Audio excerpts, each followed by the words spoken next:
ये कानून आ गया तो लाजमी बात है कि इसके अंदर घर बर्बाद होने से बचेंगे। ये गैर फितरी अमल है, इट्स अननेचुरल अप्रोच। मुझे लगता है कि सुप्रीम कोर्ट को इस अपने फैसले पर नजरसानी करने की जरूरत है, रिव्यू करने की जरूरत है।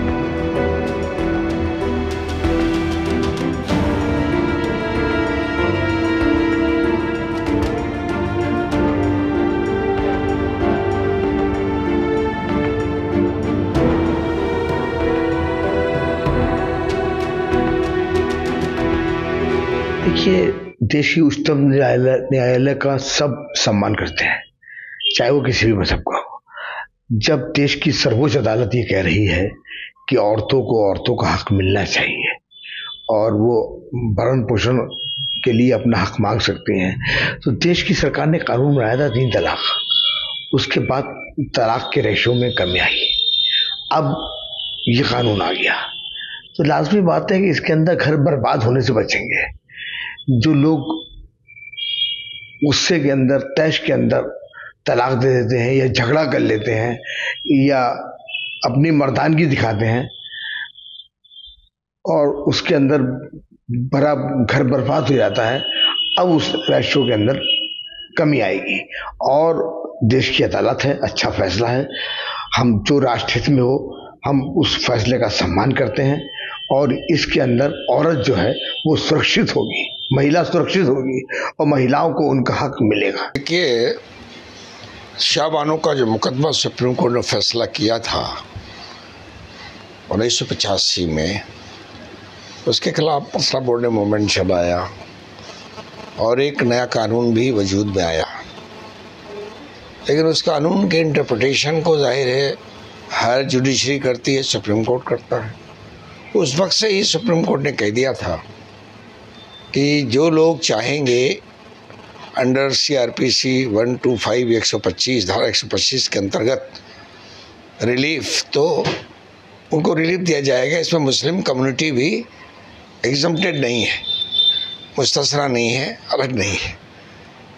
और जुडिशरी का आमतौर पे ये रवैया रहा है या ऐसी मान्यता रही है हर जुडिशरी में कि जो धार्मिक कोडिफिकेशंस हैं या महिलाओं के अधिकार के लिए धार्मिक गारंटी हैं वो पर्याप्त नहीं है। ऐसी मान्यता अदालतों की रही है, वो सिर्फ इस्लाम के ताल्लुक से नहीं और धर्मों के ताल्लुक से भी। तो वो जो मानसिकता है जुडिशरी की वो भी इसमें काम करती है। जहाँ तक बात इस तरह के रिसेंट हालिया फैसलों का सवाल है, इसमें हमें यही कहना है कि जो हमारी बहनें तलाक हो जाने या किसी वजह से खला या अलग हो जाने को इस्लामी शरीयत, इस्लामी कानून के तहत फैसला चाहती हैं, वो दारुल क़ज़ा के ज़रिए उस फैसले पे पहुँचें, ये उनके लिए बेहतर है। और जो बहनें हमारी समझती हैं कि मुल्क की अदलिया से उन्हें इंसाफ मिल सकता है या 125 CRPC के तहत उन्हें भरण पोषण की या जो ज़रूरतें हैं वो पूरी की जा सकती है, वहाँ से आदेश लेकर वो वहाँ जा सकती हैं, जा रही हैं। लेकिन उसमें एक मसला ये है कि अलग होने के बाद भी वो रिश्ता ख़त्म नहीं होता और दूसरी शादी महिला नहीं कर सकती, क्योंकि साबका शौहर से एक भरण पोषण यानी मेंटेनेंस लेने के कारण वो कनेक्टिविटी, वो ताल्लुक़ बना रहता है। तो इसको मैं कहूँगा ये गैर फितरी अमल है, इट्स अननेचुरल अप्रोच। इसीलिए फैसला बोर्ड कहता है कि भाई कानून शरीयत में बहुत वाज़ेह अंदाज में औरतों की इज़्ज़त नामूस को सामने रखते हुए ये लेट डाउन किया है कि जो औरत साबका शौहर से अलग हो रही है, उसकी मर्ज़ी है या शौहर की हालात का तकाज़ा है, उसके जो कमिटमेंट शौहर के हैं या मालूमाता के जो तकाज़े हैं वो पूरा करे शौहर, पूरा महर दे, मता और उसकी जो शरई तकाजे हैं वो सब अदा करे। अगर इसमें मुतमईन है महिला के ख़ानदान के लोग कि इस्लाम का ये तरीका, ये शरीयत का तरीका ठीक है, तो उनके लिए इस्लामी शरीयत है। फैसले का मरकज़ सेंटर दारुल क़ज़ा है, मुफ्तियान है, वहाँ जाके फैसला कराएं।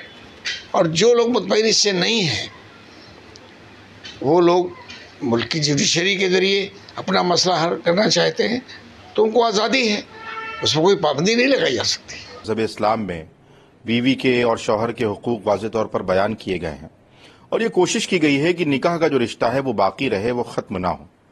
मगर अगर दुश्वारी पैदा हो जाए, आपस में निभा ना हो, आपस में खलिश पैदा हो, तो फिर ये सूरत दी गई है कि तलाक के ज़रिए से या फ़स्ख़ निकाह के ज़रिए से या खुला के ज़रिए से आप उस रिश्ते से बाहर आकर आज़ादाना तौर पर अपनी ज़िंदगी गुजार सकती हैं या सकते हैं।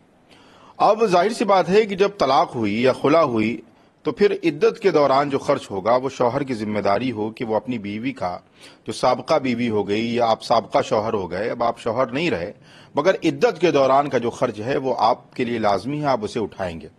अब इद्दत के बाद जाहिर सी बात है शरई तौर पर भी वो बीवी बीवी नहीं रही, वो आज़ाद है, जहाँ चाहे शादी करे, अपनी आज़ादाना ज़िंदगी गुजारे, और शौहर भी आज़ाद है कि वो दूसरा निकाह, दूसरी शादी कर सकता है। तो ऐसे में शरई नुक्ते नज़र से जब एक रिश्ता बाकी नहीं है, बीवी तलाक के ज़रिए से या खुला के ज़रिए से बीवी बाकी नहीं रही, शौहर तलाक के ज़रिए से शौहर बाकी नहीं रहा, तो फिर शरीयत ने ये जिम्मेदारी नहीं रखी है कि जब कोई रिश्ता नहीं है तो फिर उसका खर्च या उसका भत्ता शौहर पर लाजमी नहीं है। ये मजहबी नुक्ते नज़र की बातें हैं जो मजहब इस्लाम ने हमें बताई हैं। अब कानूनी नुक्ते नज़र से सुप्रीम कोर्ट ने क्या, किन बुनियादों पर यह फैसला किया है, क्या बातें रखी हैं, ये जो लॉ के जानकार हैं या जो मजहब के, जो कानून के जानकार हैं, वो बेहतर तरीके से बता सकते हैं। बहरहाल हमारी यही गुजारिश है कि मजहब इस्लाम ने वाज़े तौर पर एक इंसानी ज़िंदगी के लिए ये हिदायत पेश की हैं और मुझे लगता है कि सुप्रीम कोर्ट को इस अपने फैसले पर नज़रसानी करने की ज़रूरत है, रिव्यू करने की ज़रूरत है, ताकि जो मजहबी आज़ादी है वो कहीं ना कहीं मजरू ना हो और मजहब इस्लाम की जो खूबसूरती है वो बाकी रहे। आरएसएस ने एक पत्र के माध्यम से बताया है कि कुछ जगहों पे, देश में कुछ जगहों पे मुस्लिम आबादी तेजी से बढ़ रही है। ऐसे में जनसंख्या कानून नियंत्रण जो है वो बहुत ज़रूरी है। देखिए, सबसे पहली बात तो यह है कि आरएसएस अपने आप को एक बहुत जिम्मेदार तंजीम कहती है। मुझे नहीं लगता है कि आरएसएस के जिम्मेदारों को हमारे जो गैर मुस्लिम भाई हैं, जो बहुसंख्यक आबादी में रहने वाले लोग हैं, उन्हें मुसलमानों की आबादी का हव्वा दिखाकर डराने की ज़रूरत है। वैसे तो मुस्लिम आबादी कतई तौर पर कहीं नहीं बढ़ रही है। सेंसस रिपोर्ट हमारे सामने है, मुख्तलिफ मौक़े पर सर्वे हुए हैं जिसमें यह बात वाज़े तौर पर सामने आई है कि मुस्लिम फैमिली का जो पैमाना है और जो मुस्लिम फैमिली है वो कहीं ना कहीं किसी भी पैमाने पर नहीं बढ़ रही है। और अगर मान भी लिया जाए कि मुस्लिम आबादी किसी सूरत में बढ़ी है तो फिर उसका हव्वा दिखाने की क्या ज़रूरत है? क्या अगर मुसलमान बढ़ जाएंगे तो वो हिंदुओं को खा जाएंगे या हिंदुओं पर जुल्म करेंगे? बल्कि देखने में तो ये आता है कि जो बहुसंख्यक आबादी है, चाहे वो शामली में देखें कि एक मुसलमान को झुंड बनाकर मॉब लिंचिंग के नाम पर कत्ल कर दिया जाता है, उसकी लिंचिंग होती है, कहीं अखलाक को मार दिया जाता है।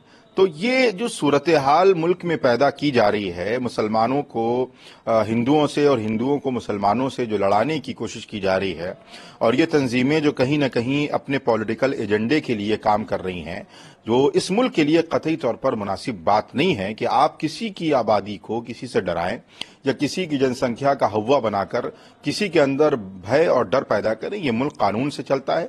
अगर कोई आबादी ज़्यादा है तो मुसलमानों को कतई तौर पर डरने की ज़रूरत नहीं कि इस मुल्क में हिंदू ज़्यादा है।